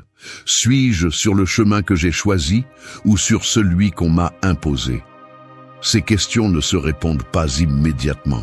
Mais si tu les ignores, tu t'éloignes de toi-même un peu plus chaque jour. Être le timonier de ton âme, ce n'est pas avoir toutes les réponses. C'est être prêt à chercher avec authenticité, à corriger le cap sans craindre le jugement, à avancer même si ça fait mal. C'est rester ferme quand les autres doutent. C'est écouter au-dessus du bruit. C'est reconnaître que tu ne contrôles pas la mer, mais bien comment tu décides de la naviguer. Le monde continuera à tourner avec ou sans ton permission. Mais ton âme ne peut pas tourner sans ta direction. Tu ne peux pas vivre en attendant que le vent change. Le changement, c'est toi.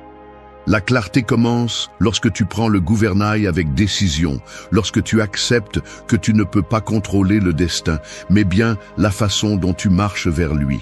Et dans ce choix, encore et encore, naît la véritable liberté.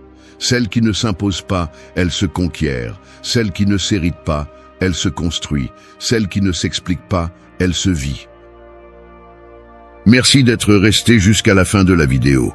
Si vous avez tout vu, commentez « Je suis stoïcien » comme notre signe secret, indiquant que vous êtes un véritable apprenant du stoïcisme. N'oubliez pas de vous abonner. Vivre sans habitude claire, c'est comme ramer dans une mer agitée sans boussole ni destination.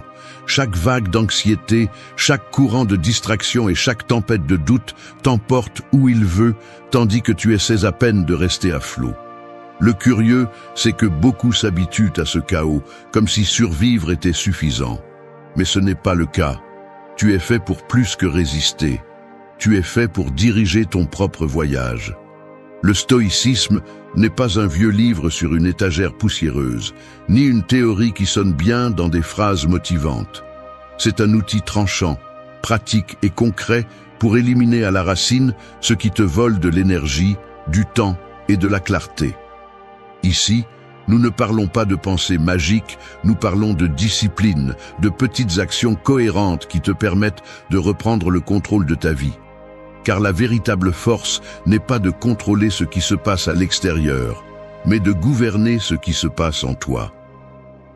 Chaque habitude que tu apprendras dans ce parcours n'est pas un conseil vide, mais un entraînement mental qui peut transformer des semaines d'anxiété en semaines de but.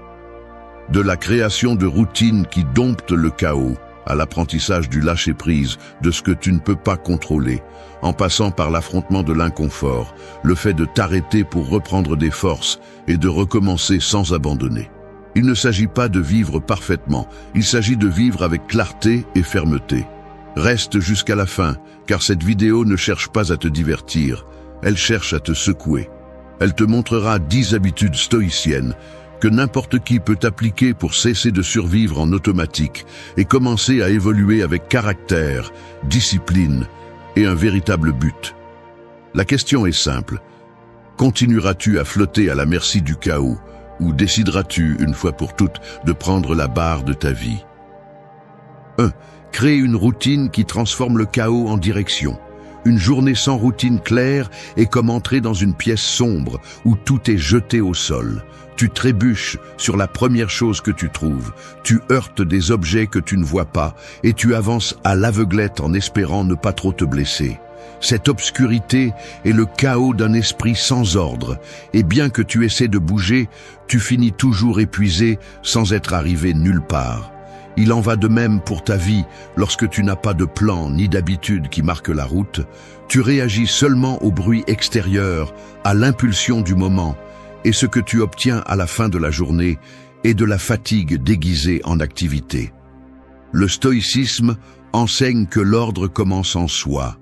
Il ne s'agit pas de contrôler ce que font les autres, mais d'établir un cadre solide qui te permet de rester calme, alors que tout change autour de toi.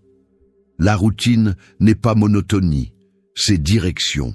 C'est la boussole qui empêche l'anxiété et l'improvisation de s'emparer de ton énergie. Beaucoup pensent que les routines tuent la liberté, mais en réalité, elles la renforcent. Quand tu sais quoi faire en te réveillant, comment organiser tes priorités et où diriger ton effort, tu cesses d'être l'esclave du hasard. La clarté devient ton allié et le temps cesse de t'échapper entre les mains.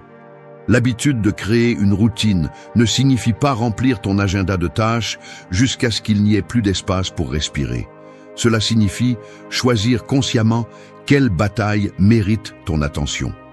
Imagine commencer la journée avec un plan qui inclut un espace pour ordonner ton esprit, un autre pour travailler avec concentration et aussi des moments pour t'arrêter et récupérer de l'énergie.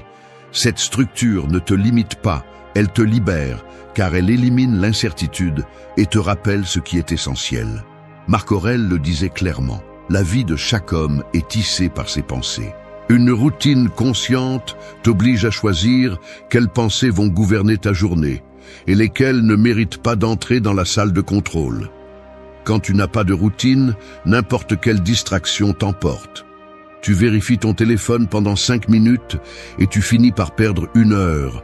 Tu te proposes d'avancer dans une tâche et tu finis par sauter d'une chose à l'autre jusqu'à ce que tu aies l'impression de n'avoir rien accompli. En revanche, avec un plan clair, chaque minute a sa place, et cette discipline transforme le sentiment de vide en direction.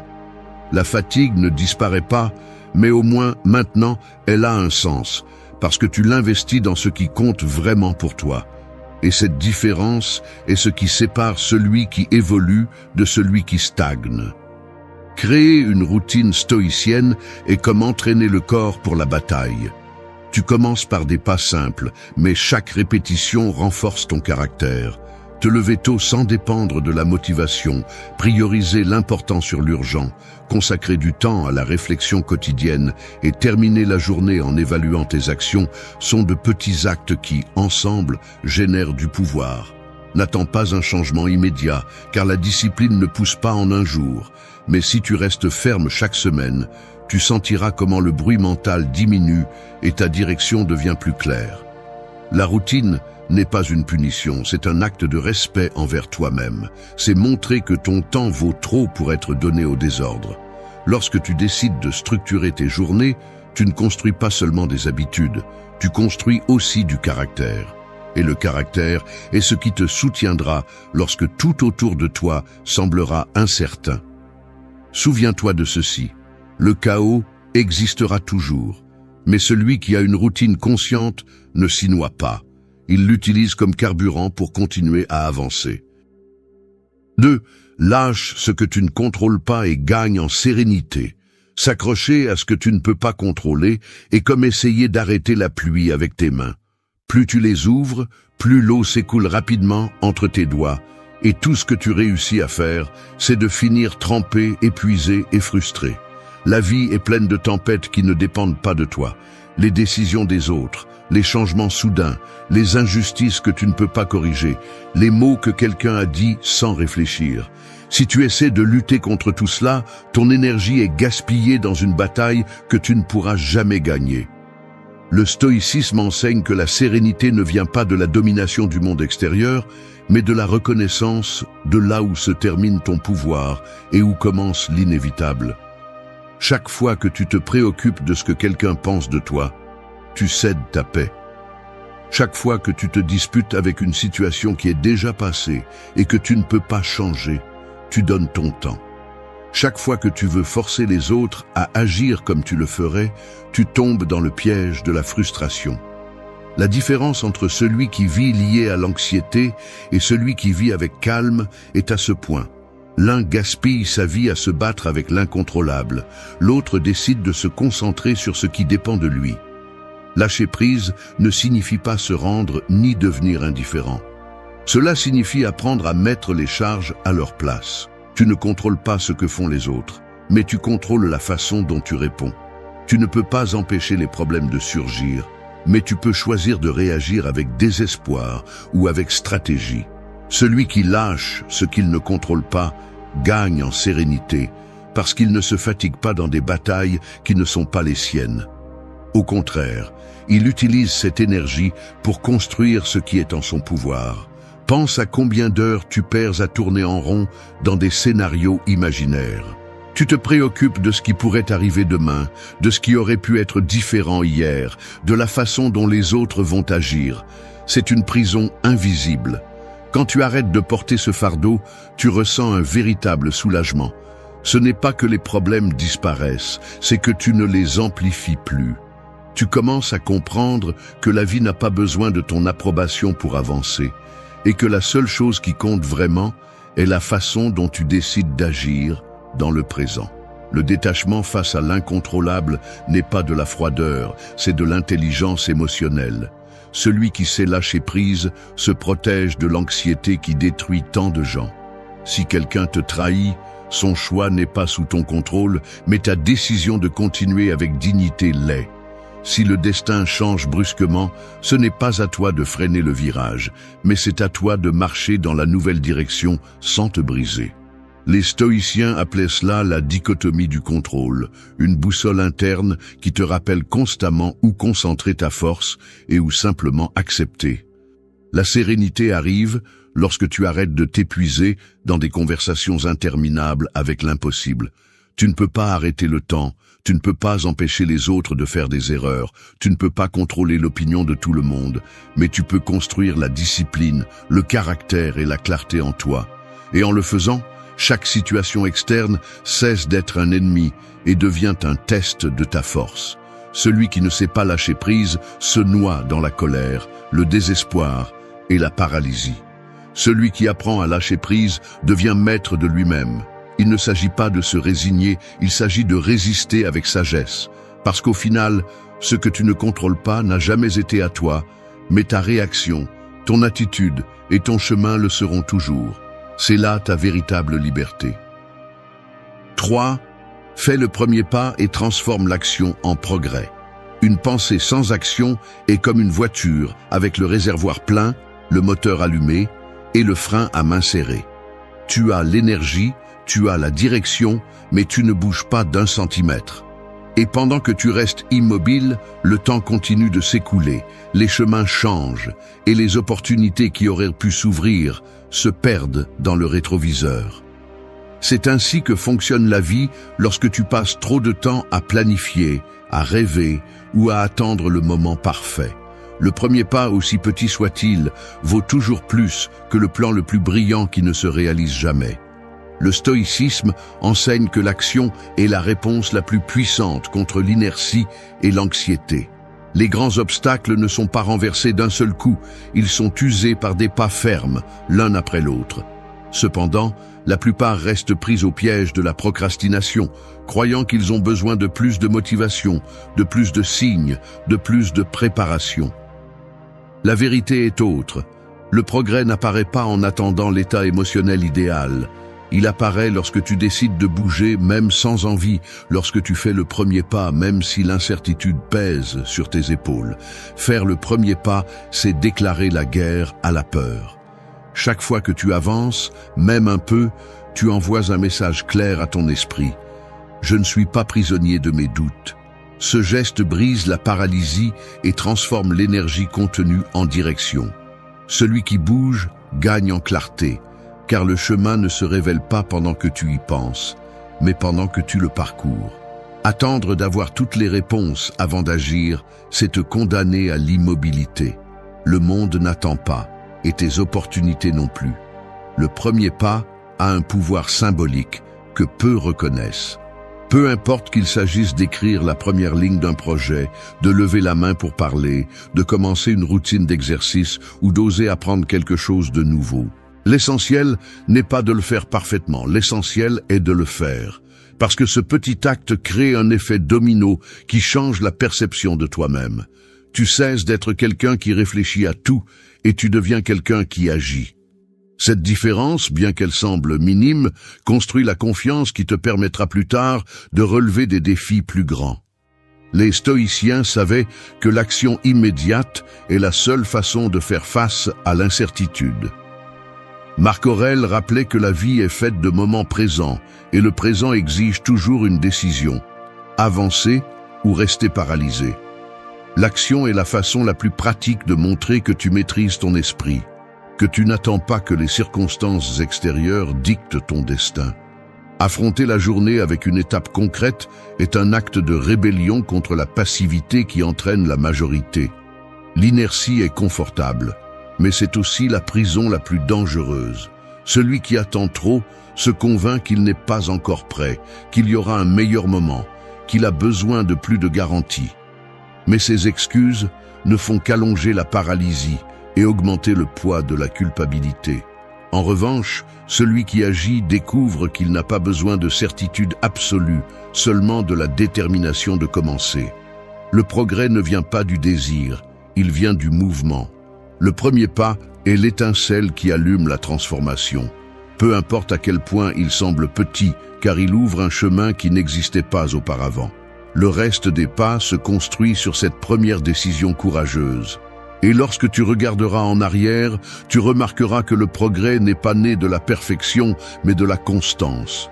Souviens-toi de ceci, l'action imparfaite vaincra toujours le plan parfait qui ne commence jamais. 4. Pratique le détachement et ouvre de l'espace pour le nouveau. S'accrocher à ce qui a déjà accompli son cycle, c'est comme porter un sac à dos plein de vieilles pierres. Peu importe combien tu avances, chaque pas devient plus lourd et épuisant. Souvent, ce n'est pas le manque d'opportunités qui te retient, mais l'incapacité de lâcher ce qui n'a plus de place dans ta vie. Le détachement ne signifie pas froideur ou indifférence. Il signifie reconnaître avec courage que tout ne mérite pas de rester avec toi pour toujours. Le stoïcisme enseigne que l'une des principales causes de la souffrance est l'attachement excessif à ce qui change. Et tout dans la vie change. Les personnes, les situations, les étapes, les émotions, même les versions de nous-mêmes qui ont fonctionné un jour, finissent par perdre leur sens. Le problème est que la plupart préfèrent s'accrocher à ce qui est connu, même si cela fait mal, plutôt que de s'ouvrir à ce qui est nouveau, même si cela libère. Cette résistance au changement transforme la vie en une lutte constante contre l'inévitable. Pratiquer le détachement, c'est ouvrir de l'espace. C'est dire à ton esprit que tu n'as pas besoin de remplir chaque coin avec l'ancien juste par peur du vide. Car c'est dans cet espace libre que peut entrer le nouveau. Nouvelles idées, nouvelles relations, nouvelles forces. Si tu y réfléchis bien, l'arbre qui ne lâche pas ses feuilles sèches n'aura jamais de place pour que les nouvelles poussent. Il en va de même pour toi. Chaque fois que tu t'accroches à quelque chose qui ne te sert plus, tu empêches ta vie de fleurir. L'attachement naît de la peur, peur de la solitude, peur du changement, peur de perdre une partie de ce que tu crois être. Mais ce qui est curieux, c'est que ce que tu es vraiment ne se perd jamais. Ce que tu laisses derrière toi, ce sont des couches, des déguisements, des étapes. Lâcher ne détruit pas ton identité, il la révèle. Chaque fois que tu renonces à quelque chose qui ne te correspond plus, tu renforces ton caractère et confirmes que ta valeur ne dépend pas des possessions ni des liens qui se sont usés. Le détachement ne se limite pas aux objets ou aux personnes. Il inclut aussi les pensées et les émotions. Garder rancune, revivre des erreurs passées ou vouloir revivre une gloire ancienne sont des formes d'attachement qui drainent l'énergie.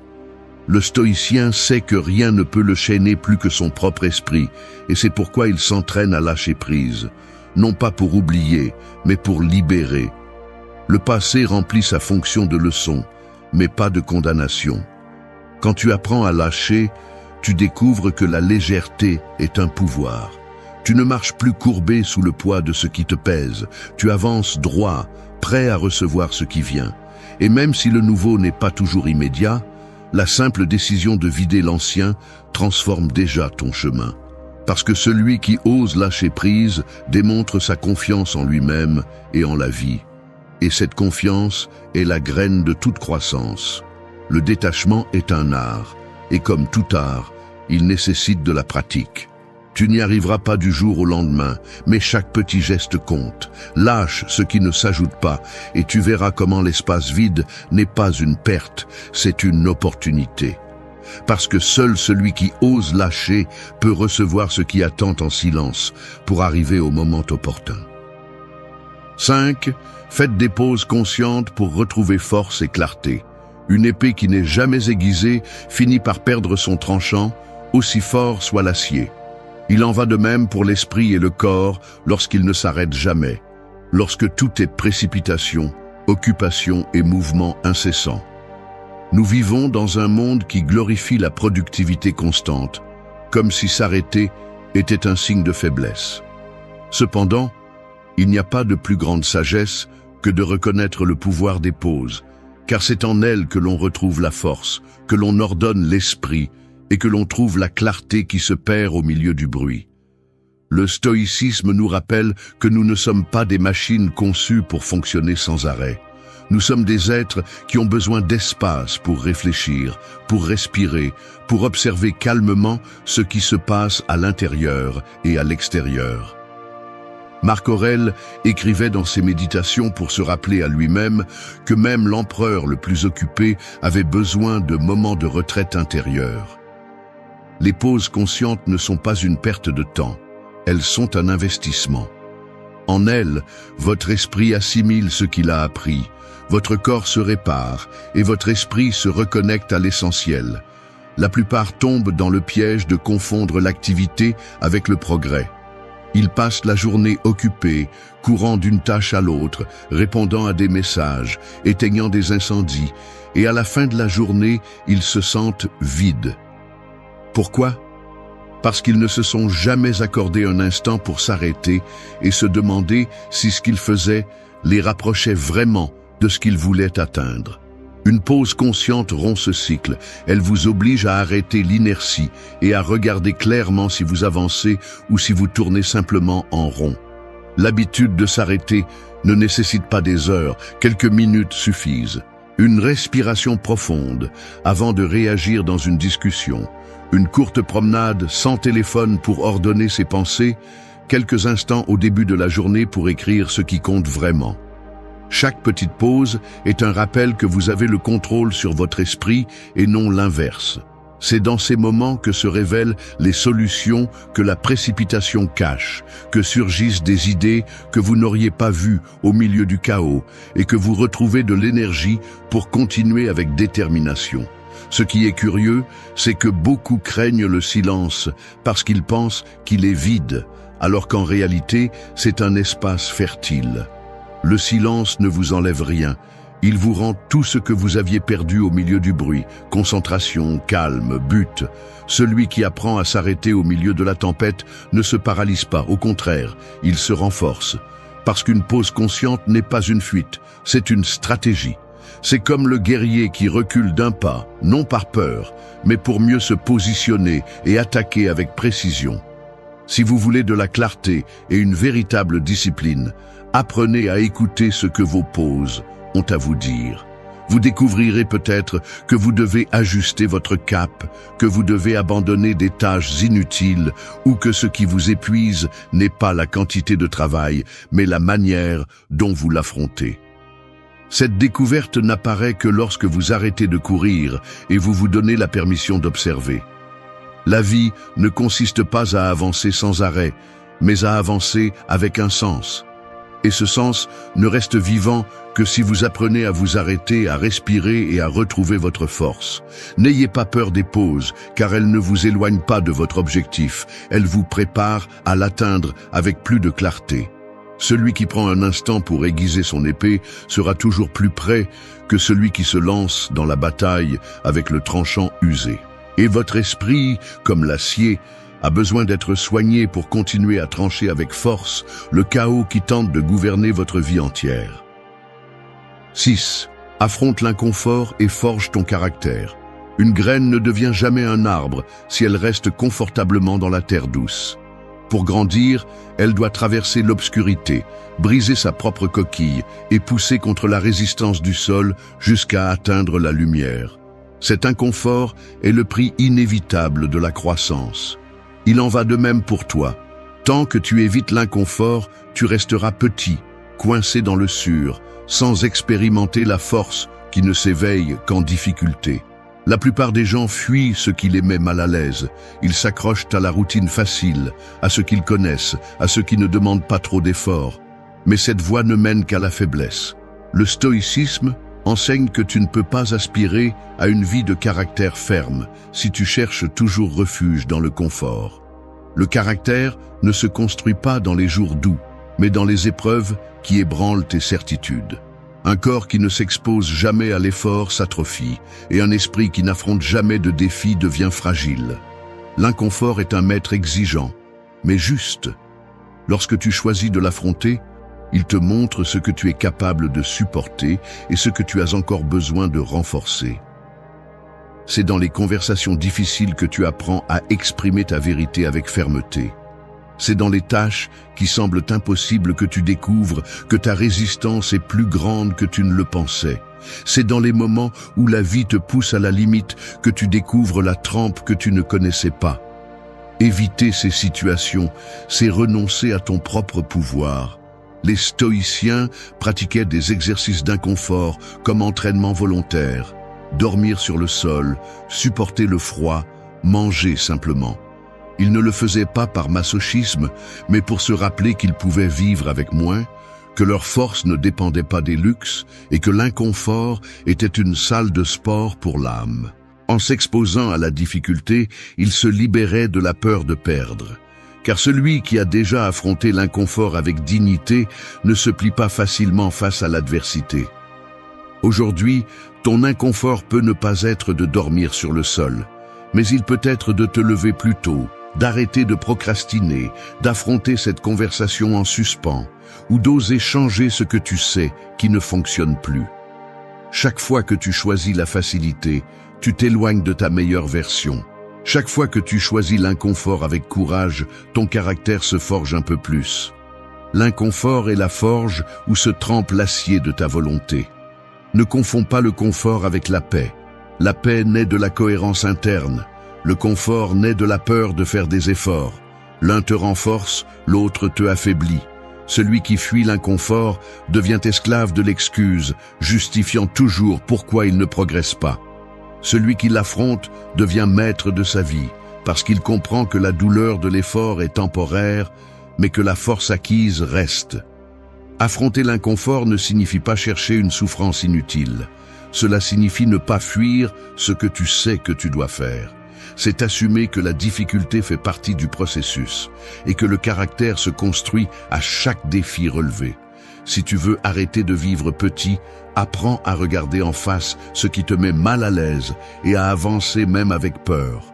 Car seul celui qui ose traverser la terre dure, comme la graine, réussit à grandir vers la lumière avec des racines solides et un caractère indestructible. 7. Protège ton temps en disant non fermement. Ton temps est comme une rivière qui coule sans s'arrêter. Tu peux utiliser ses eaux pour nourrir ta terre, pour faire tourner des moulins, pour donner vie à ce qui compte, mais si tu laisses n'importe qui la détourner avec ses mains, tu découvriras bientôt que ton lit se dessèche et ce qui était autrefois une force devient épuisement. C'est la réalité. Tu ne perds pas la vie dans de grandes catastrophes, tu la perds dans de petites fuites, en disant oui à ce que tu ne veux pas, en offrant des heures à des engagements qui n'apportent rien. Le temps ne revient pas, et celui qui ne le protège pas, le jette comme s'il était des ordures, alors qu'en vérité, c'est son trésor le plus sacré. Le stoïcisme enseigne que la plus grande richesse n'est ni l'or ni les biens matériels, mais le temps bien vécu. Sénèque le répétait clairement. La plupart des gens se soucient de garder leur argent, mais personne ne prend soin de son temps, alors que le temps est la seule chose qui ne pourra jamais être récupérée. Dire non n'est pas un acte d'égoïsme, c'est un acte de responsabilité. Chaque oui que tu donnes à ce qui n'ajoute pas est un non que tu donnes à ce qui compte vraiment. Et c'est là le piège. Tu penses que tu peux tout faire, que accepter des engagements te rend généreux, alors qu'en réalité, tout ce que tu fais est de te vider. Protéger ton temps exige de la fermeté, car il y aura toujours quelqu'un prêt à l'occuper si tu ne fixes pas de limites. Des amis qui appellent juste pour décharger leurs problèmes sans intention de t'écouter. Des personnes qui attendent que tu résolves ce qu'elles ont elles-mêmes évité. Des invitations qui semblent urgentes mais qui n'apportent rien à ton but. Et c'est là que tu dois te rappeler que chaque minute que tu cèdes sans conscience est une minute que tu voles à ta croissance, à ta paix, à ta vie. L'habitude de dire non est inconfortable, mais libératrice. Au début, tu te sentiras coupable parce qu'on nous a appris à plaire pour ne pas être rejeté. Mais cette culpabilité est un mirage. Tu ne trahis personne, tu honores ta propre existence. Le non conscient ne détruit pas les relations. Il révèle lesquelles sont authentiques. Les personnes qui te valorisent respecteront tes limites. Celles qui veulent juste profiter s'éloigneront. Et même si ça fait mal, ce nettoyage est nécessaire. Dire non fermement ne nécessite pas de crier ni de trop justifier. Il nécessite une clarté interne. Savoir ce que tu veux te donne la sécurité de rejeter ce qui ne convient pas. Un simple « je ne peux pas » dit avec sérénité est plus puissant que 1000 explications compliquées. Le respect commence par toi-même. Si tu ne valorises pas ton temps, personne d'autre ne le fera. Protéger ton temps ne signifie pas t'enfermer dans une bulle. Cela signifie choisir avec soin où et à qui tu l'investis. Cela signifie laisser de la place pour ce qui compte vraiment. Ta discipline, tes projets, ton repos, ta famille, ta croissance. Chaque fois que tu dis non au bruit, tu dis oui à ton but. Et ce simple changement transforme la qualité de ta vie. Rappelle-toi ceci, ton temps est ta vie en mouvement. Chaque heure donnée est un morceau de toi qui ne reviendra pas. Si tu n'apprends pas à le protéger, tu finiras par regarder en arrière avec l'amère sensation d'avoir dépensé ton temps dans des choses qui n'en valaient jamais la peine. Alors, la prochaine fois que quelqu'un essaiera de te détourner de ton cours, rappelle-toi que ta rivière est sacrée. Et dis non avec la fermeté de celui qui sait que le temps est la richesse la plus précieuse qu'il possède. 8. Recommence toujours avec patience et constance.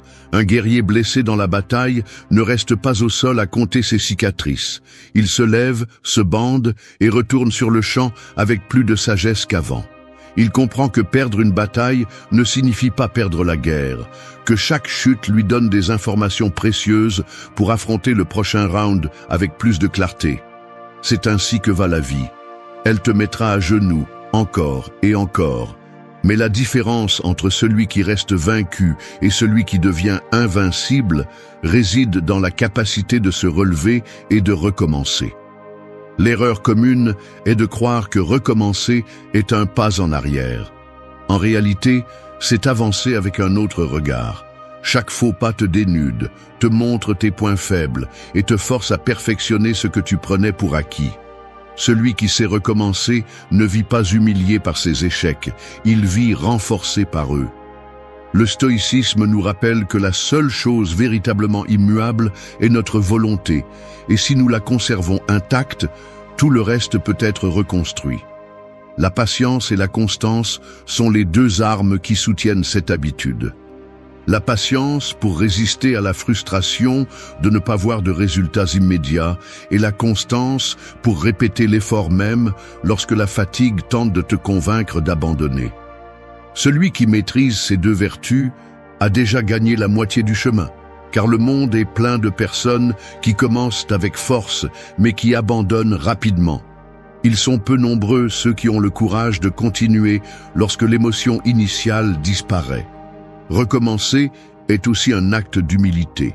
Cela signifie reconnaître que ce qui a été tenté n'a pas fonctionné, qu'il faut ajuster le cap ou même effacer ce qui a été tracé et dessiner une nouvelle carte. Tout le monde ne supporte pas cette réalité, car l'orgueil préfère la paralysie plutôt que d'admettre qu'il faut recommencer. Mais celui qui y parvient comprend que chaque nouveau départ est une occasion de se réinventer. Tu n'es pas le même qui a échoué hier. Tu es quelqu'un de plus fort qui a appris dans le processus. Chaque nouveau départ est une déclaration de courage. C'est la façon de dire à la vie, tu peux me frapper, mais tu ne peux pas briser ma volonté. Et c'est dans cette répétition silencieuse de se relever que réside la véritable victoire. Il n'y a pas de gloire à ne jamais tomber. La gloire est de ne pas permettre qu'aucune chute soit la fin. Cette persévérance façonne le caractère de ceux qui laissent une empreinte. Quand tu sens que tout s'est effondré, rappelle-toi du potier qui reprend l'argile encore et encore jusqu'à donner forme à l'œuvre définitive. Rappelle-toi du guerrier qui retourne au combat, non par orgueil aveugle, mais parce que sa mission est plus grande que ses blessures. Rappelle-toi que le temps n'attend pas. Et si tu as l'opportunité de recommencer, cela signifie que tu as encore la vie et la force pour le faire. Cette dernière habitude résume l'esprit de toutes les autres. Constance, discipline, résilience et clarté. Recommencer toujours, c'est accepter que le chemin ne sera jamais parfait, mais que tu auras toujours le pouvoir de le réécrire. C'est la marque de celui qui vit avec stoïcisme. Il ne se rend jamais. Il ne se brise jamais complètement, il devient toujours plus fort. Car la véritable fin n'arrive pas quand tu tombes, mais quand tu décides de ne pas te relever. Merci d'être resté jusqu'à la fin de la vidéo. Si vous avez tout vu, commentez « Je suis stoïcien » comme notre signe secret, indiquant que